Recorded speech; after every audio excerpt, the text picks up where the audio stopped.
So welcome to our YouTube channel guys. So guys आज हम करने जा रहे हैं जो पॉलिटिकल लीडरशिप एंड कम्युनिकेशन। तो आज हम इसका यूनिट नंबर फर्स्ट करने जा रहे हैं। जितने भी दिल्ली यूनिवर्सिटी के स्टूडेंट हैं उनके पास ये सब्जेक्ट होगा सैक में। तो हम करने जा रहे हैं सैक के सब्जेक्ट जो हमारा पॉलिटिकल लीडरशिप एंड कम्युनिकेशन का यूनिट नंबर फर्स्ट। तो वीडियो स्टार्ट करने से पहले अगर आप हमारे चैनल पर नए आए हो तो नीचे दिए गए बेल आइकन को दबा के चैनल को सब्सक्राइब कर दीजिएगा, जिससे सारी नोटिफिकेशन आपके पास पहुंच जाए। साथ ही आप हमारे टेलीग्राम चैनल पर भी जुड़ सकते हैं, जहां आपको सारे नोट्स फ्री में प्रोवाइड कर दिए जाएंगे, सारी नोटिफिकेशन भी।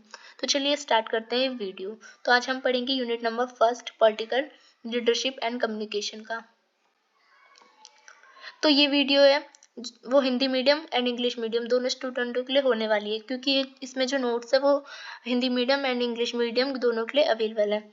तो हमारा जो फर्स्ट यूनिट है उसमें हमें पढ़ना है एक्सप्लेनिंग पॉलिटिकल कम्युनिकेशन मीनिंग और nature and scope and evolution and जो ट्रांसफॉर्मेशन था, यानी राजनीतिक संचार की व्याख्या क्या है, इसका अर्थ क्या है, इसकी प्रकृति और इसका दायरा विकास क्या है और इसमें क्या क्या परिवर्तन हुए, हमें ये पढ़ना है। तो चलिए पहले मीनिंग से पढ़ते हैं, यानी अर्थ जानते हैं। तो राजनीतिक जो संवाद राजनीतिक क्षेत्र में जानकारी और संदेशों की आपसी आदान प्रदान को कहता है। यानी राजनीतिक संचार क्या है? राजनीतिक संचार है राजनीतिक संचार में संदेशों का, जनता के संदेशों का जो राजनीतिक दल होते हैं, राजनीतिक दल का जनता द्वारा जो कम्युनिकेशन होता है, उसका आदान प्रदान होता है, उसे ही राजनीतिक संचार कहते हैं। तो राजनीतिक गतिविधियों में शामिल व्यक्ति, समूह और संस्था को समर्पित होता है। तो इसमें कौन कौन आते हैं? इसमें व्यक्ति आते हैं, इसमें कोई संगठन आता है, इसमें कोई संस्था आती है या कोई दल आ जाता है, वो क्या कहलाती है? राजनीतिक संचार कहलाती है। तो इसकी एक महत्वपूर्ण भूमिका होती है लोगों के जीवन में, क्योंकि जन राय को आकार देने तथा राजनीतिक निर्णयों को प्रभावित करने और लोकतंत्र की प्रक्रिया को बढ़ावा देती है ये।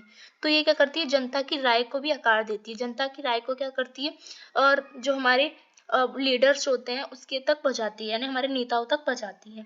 और हमारे नेताओं के जितने भी निर्णय होते हैं, जितने भी वो कानून बनाते हैं, तो वो क्या करते हैं? वो टीवी के माध्यम से, चैनल के माध्यम से या अपने नेता के माध्यम से, इन सब के माध्यम से क्या करते हैं? कम्युनिकेशन के माध्यम से वो हम तक पहुंचाते हैं।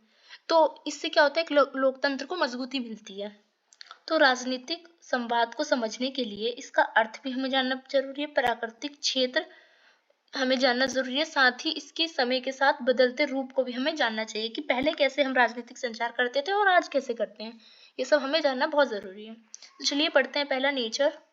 तो राजनीतिक संचार का प्रकृति क्या है? तो ये बहुत दलियाई है, यानी बहुत सारे इसमें प्राकृतिक में इसके बहुत सारे दलिया आते हैं, मतलब बहुत सारे इसके इस नेचर से। तो राजनीतिक संवाद जो है वो राजनीतिक व्यवस्था, संवाद अध्ययन, समाजशास्त्र, मनोविज्ञान और मीडिया अध्ययन क्षेत्र से विकसित है। मतलब इसमें क्या क्या आ जाते हैं? इसमें इसके जो नेचर में आ जाते हैं, राजनीतिक व्यवस्था आ जाती है, कि पॉलिटिकल जो लीडरशिप होते हैं, लीडर होते हैं, उनके कम्युनिकेशन होता है। संवाद में संवाद अध्ययन, समाज में जो कम्युनिकेशन होता है एक दूसरे से, उनकी भावनाओं का आदान प्रदान, उसमें ये काम आता है। मनोविज्ञान में काम आता है। मीडिया क्या करती है? जनता की आवाज वहां तक पहुंचाती है, नेताओं तक, नेताओं की आवाज हमारे तक पहुंचाती है।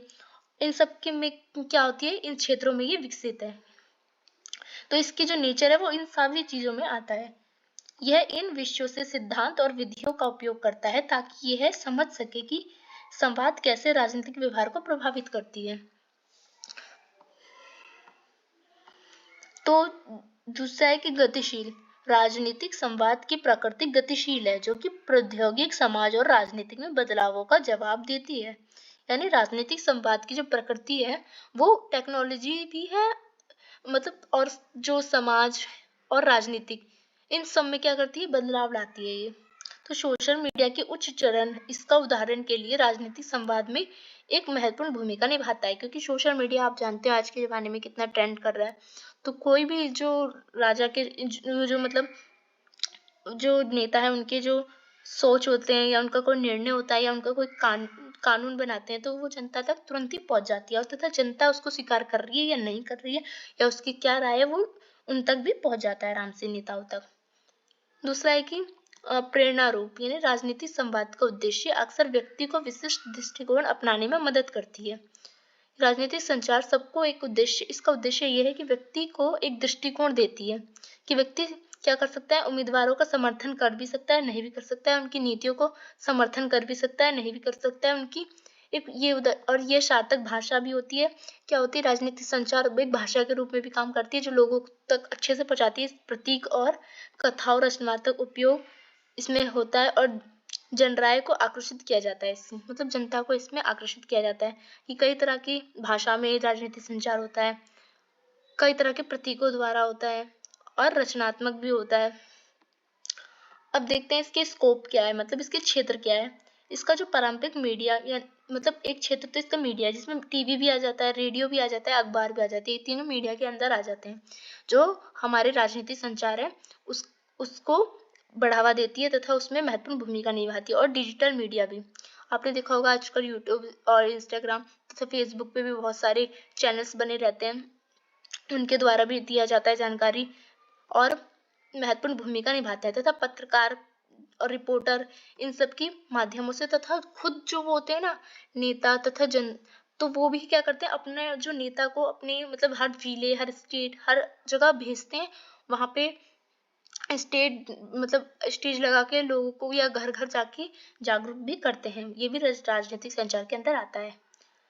तो नेक्स्ट है कि राजनीतिक प्रचार प्रसार कैसे होता है। तो संवाद के लिए राजनीतिक प्रसार भी बहुत महत्वपूर्ण है। जो उम्मीदवार होते हैं वो भाषण या विज्ञापन या सोशल मीडिया के माध्यम से क्या करते हैं, वोटर के साथ जुड़ते हैं और संदेशों को पहुंचाते हैं। तो राजनीतिक संचार के अंतर्गत जो भी नेता होते हैं वो क्या करते हैं, भाषण देते हैं, चाहे विज्ञापन करते हैं, बड़े बड़े पोस्टर लगाते हैं, चाहे पोस्टर बांटते हैं या घर घर जाके वोट मांगते हैं और अपने से क्या करते हैं, जनता को जोड़ते हैं और अपने संदेश पहुंचाते हैं कि हम ये काम करेंगे, वो काम करेंगे, आप हमें वोट दीजिए। तो ये सब क्या है, राजनीतिक संचार है। अब देखते हैं जनराय भी इसके अंतर्गत आता है कि राजनीतिक संवाद जनराय को अक्सर मतलब प्रभाव करती है, फ्रेम करने, कथाओं आकार देने और राजनीतिक क्रियाओं के प्रति धारणाओं को बनाने में समर्थन करती है। जनराय बदले राजनीतिक निर्णयों को प्रभावित कर सकती है।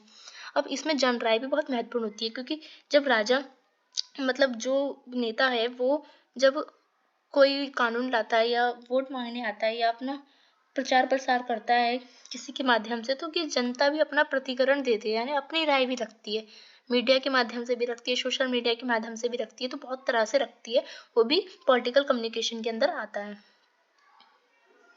तो नेक्स्ट है कि सरकारी संवाद। तो सरकार संवाद का उपयोग नीति को प्रसारित करने तथा नागरिकों के साथ संलग्न होने और संकटों के प्रबंधन करने के लिए की जाती है। सार्वजनिक संबंध सरकारी प्रवक्ता पहलू महत्वपूर्ण भूमिका निभाते हैं। सरकारी संवाद क्या होता है, मतलब जो सरकार के जितने भी मतलब वो प्रवक्ता होते हैं, आपने देखा होगा रोज शाम को आपकी न्यूज चैनल पे 5 बजे हर जगह जैसे कि दंगल वगैरह जाता रहता होगा, जिसमें सबके जो प्रवक्ता है, हर नेता के प्रवक्ता वो बैठते हैं हर पार्टीज के और वो अपने अपने जो पार्टीज है उसके बारे में बताते हैं, अपने कानून के बारे में बताते हैं, अपने कानून को एक्सप्लेन करते हैं। तो कोई किसी का विरोध करता है तो कोई किसी के कानून का, और क्या होता है सरकारी संवाद में ये भी आ जाता है, जैसे कि आपने देखा होगा लॉकडाउन लगा था तो मोदी जी आके ने लॉकडाउन बताया था, तो वो क्या गया था, वो भी सरकारी संवाद के अंदर पॉलिटिकल लीडरशिप के अंदर आता था और क्या किया था, लोगों को संकट के बारे में बताया था तथा लॉकडाउन लगाया था। तो ये सब इसके अंतर्गत आता है। तो नेक्स्ट है कि एवोल्यूशन एंड ट्रांसफॉर्मेशन, यानी विकास और परिवर्तन। मतलब पहले जो राजनीतिक संचार थे वो कैसे होते थे और अब कैसे होते हैं। आपने देखा होगा पहले तो सोशल मीडिया इतना नहीं था, तो पहले भी होता था, बट पहले लोग घर घर जाके भी करते थे, पत्र के माध्यम से करते थे, न्यूज़पेपर के माध्यम से करते थे, रेडियो के माध्यम से करते थे। पर अब क्या हो रहा है, अब तो सोशल मीडिया आ गया और बहुत सारी और भी चीज सो जानते हैं। तो परंपरागत मीडिया से डिजिटल मीडिया, इंटरनेट और सोशल मीडिया के आगमन और राजनीतिक संवाद को बड़े पैगंबर में परिवर्तित किया। ऑनलाइन प्लेटफॉर्म राजनीतिक चर्चा के लिए एक नए माध्यम प्रदान करता है जो कि सीधे संवाद संभावना प्रदान करता है। तो पहले क्या होती थी, पारंपरिक जो मीडिया होती थी एक, अब क्या हुआ, अब क्या सोशल मीडिया आ गया जिसके माध्यम से सभी के पास फोन है, जिसके पास सभी क्या कर सकते हैं, अपनी राय रख सकते हैं सोशल मीडिया के माध्यम से। पहले संचार का माध्यम राजनीतिक जो पॉलिटिकल कम्युनिकेशन का बहुत कम था कि वो या तो मीडिया के पास था या तो अखबार, यहाँ पे जाओ तब आप कर सकते हो, या नेता के पास जाके खुद, या नेता आ रहा है आपके पास तब। पर अब क्या है, अब तो आप अपने फोन से अपने इतने सारे सोशल मीडिया प्लेटफॉर्म है तो हम खुद ऐसे ही कर सकते हैं। और क्या है, 24 आवर 7 समाचार साइकिल। पहले क्या होता था, हम किसी समय पे ही कर सकते हैं। अब तो आपके हाथ में फ़ोन है, सोशल मीडिया है, आप कभी भी करिए, 24 आवर आप दिन में करिए, रात में करिए, पूरे आपके पास फुल टाइम है। डिजिटल मीडिया के माध्यम से जानकारी का सतत प्रभाव समाचार साइकिल की गति को तेज करता है और ये इतनी तेजी से संवाद को पहुंचाता है। 1 मिनट में, चुटकियों में क्या होता है, हम यहाँ टाइप करते हैं, हम वहाँ पहुंच जाता है हमारे संवाद, या हम रिकॉर्ड करते हैं, वहाँ पहुंच जाता है। और पहले ऐसा नहीं था। पहले हम या तो लिखते थे, या तो पत्र में हम छापते थे, या हम न्यूज़पेपर में छापते थे, या मीडिया के पास जाते थे हम, या राजनेता के पास जाते थे, तब होता था। अब क्या है, अब तो बहुत तेजी से होता है। तो राजनीतिक संवाद के लिए तत्परता और प्रतिक्रिया की मांग में उम्मीदवारों और प्रचार प्रसारकों का उदारतावाद अनुक लेता है। अब देखा, कोई भी कानून आता है तो तुरंत क्या होता है, तुरंत फैल जाता है सोशल मीडिया के माध्यम से, और उसकी प्रतिक्रिया लोग एक्सेप्ट कर रहे हैं या नहीं कर रहे हैं, कौन विरोध कर रहा है, वो सब क्या होता है, तुरंत की तुरंत हो जाता है। तो ये सब पॉलिटिकल लीडरशिप के अंदर आता है। तथा नागरिक सहभागिता। डिजिटल प्लेटफॉर्म ने नागरिक को सक्रिय रूप से संवादित जो बनाया है। सोशल मीडिया ने ग्राउंड रूट्स और मूवमेंट्स, ऑनलाइन क्रियावली और विभिन्न दृष्टिकोण प्रदान कराए लोगों को, और साधन प्रदान करता है। तो क्या कहते हैं, नागरिक सहभागिता बढ़ी है। पहले इतने नागरिक सहभागिता नहीं थी, क्योंकि इतने सारे माध्यम नहीं थे संचार के। जब संचार के इतने सारे माध्यम आए, डिजिटल माध्यम आए, तथा इंटरनेट का आविष्कार हुआ, तथा इंटरनेट फैला इतना ज़्यादा, सोशल मीडिया प्लेटफॉर्म फैले, तो क्या हुआ, नागरिक में संवाद वाली भावना बहुत ज़्यादा बढ़ी। अब नागरिक हर चीज़ पे अपनी प्रतिक्रिया देता है। उसको कौन सा कानून उसको अच्छा लग रहा है, कौन सा नहीं लग रहा है, किसको वो पसंद कर रहा है, किसको नहीं कर रहा। ग्राउंड रिपोर्ट हर जगह से वो क्या हो रहा है, 24 आवर लाइव, और कभी भी वो अपनी भावना को प्रकट कर सकता है। तो फेक न्यूज़ और एक महत्वपूर्ण बात लास्ट में जान लेते हैं आपकी, जो फेक न्यूज़ और जो भ्रतिकरण जानकारी है, तो डिजिटल युग ने तेजी, मतलब जो ये सॉरी झूठी है ये, तो झूठी खबर और जो भ्रांतिपूर्ण जानकारी के फैलने से चुनौतियों को भी लाए हैं, जिसके लिए राजनीतिक संवाद जो सटीकता को सुनिश्चित देने में अधिक मतलब प्रयास करना चाहिए हमें। मतलब जैसे राजनीतिक संचार बढ़ा है, लोगों की सहभागिता बढ़ी है, लोग बहुत ज़्यादा जागरूक हुए हैं, संवाद करना शुरू करा है, और एक चीज़ और हुआ है, फेक न्यूज़ भी बहुत ज़्यादा चलने लगे हैं। क्योंकि ये तो बड़ा है, अच्छी बात भी, लोकतंत्र मजबूत हो रहा है, क्योंकि लोकतंत्र का चौथा स्तंभ भी मीडिया होता है, मीडिया मजबूत हो रहा है। पर क्या हो रहा है, फेक न्यूज़ भी बहुत ज़्यादा चल रहे हैं, बहुत सारी झूठे खबर दिखाई जा रही है, दंगा फसाद फैलाया जा रहा है। तो हमें इस चुनौती को भी हमें अच्छी तरह से इसको एक प्रयास करना चाहिए, हमें समझना चाहिए, हमें संवाद को अच्छी तरह से देखना चाहिए, फिर हमें सोच के समझ के उस पर प्रतिक्रिया देनी चाहिए। तो लास्ट में हम जान लेते हैं समरी की, हमने संक्षेप में राजनीतिक संचार में राजनीतिक क्षेत्र के भीतर सूचनाओं का आदान प्रदान शामिल है, ये पढ़ा। मतलब राजनीतिक संचार में राजनेताओं द्वारा जो मतलब कानून, निर्णय जो भी होता है, वो जनता तक पहुंचाए जाते हैं, वो क्या होते हैं, राजनीतिक संचार होता है। और जनता के जितने भी निर्णय होते हैं वो नेताओं द्वारा पहुंचाए जाते हैं, जो मीडिया या किसी भी प्लेटफॉर्म के माध्यम से वो राजनीतिक संचार होते हैं। तो और तकनीक प्रगति के साथ महत्वपूर्ण रूप से विकसित हुआ है। तो ये जैसे जैसे टेक्नोलॉजी आई, ये बहुत तेजी से बढ़ता गया है। अब हम सोशल मीडिया के माध्यम से 24 आवर कर सकते हैं, ये कहीं पे भी कर सकते हैं, और बहुत तेजी से हो जाता है, बहुत स्पीड में। तो बहुविषय प्रगति गतिशील विशेषता है, और व्यापक दायरा लोकतांत्रिक समाजों का एक महत्वपूर्ण पहलू बनता है। इसने लोकतंत्र को भी मजबूत किया है, इसने समाज को भी मतलब बहुत ज़्यादा मजबूत किया है, और समाज में एकता बनाने का भी काम किया है, तथा इसको बहुत प्रभावित भी किया है, और जनता की राय को भी प्रभावित करता है, और सरकार तक तुरंत पहुंचाता है, और सरकार के निर्णय को भी तुरंत जनता तक पहुंचाता है, और इनकी राय पे मतलब जो भी निर्णय होते हैं वो जनता एक्सेप्ट करती है या नहीं करती है सरकार के निर्णयों को, वो भी इसके माध्यम से हम तुरंत दे सकते हैं। तो राजनीतिक संचार का हमारी लाइफ में बहुत बड़ा महत्वपूर्ण भूमिका होती है, क्योंकि राजनीतिक संचार हमें क्या करता है, हमें कम्युनिकेशन के माध्यम से हमें समाज से जोड़ता है, हमें राजनीतिक से जोड़ता है, हर चीज़ से हमें जोड़ता है, जिससे हम अपनी प्रतिक्रिया को रख सकते हैं। और अब तो हम बहुत तेज़ी से रख सकते हैं, क्योंकि बहुत सारे माध्यम हो गए हैं, बहुत सारे प्लेटफॉर्म आ गए हैं, और सोशल मीडिया बढ़ गया है इसलिए।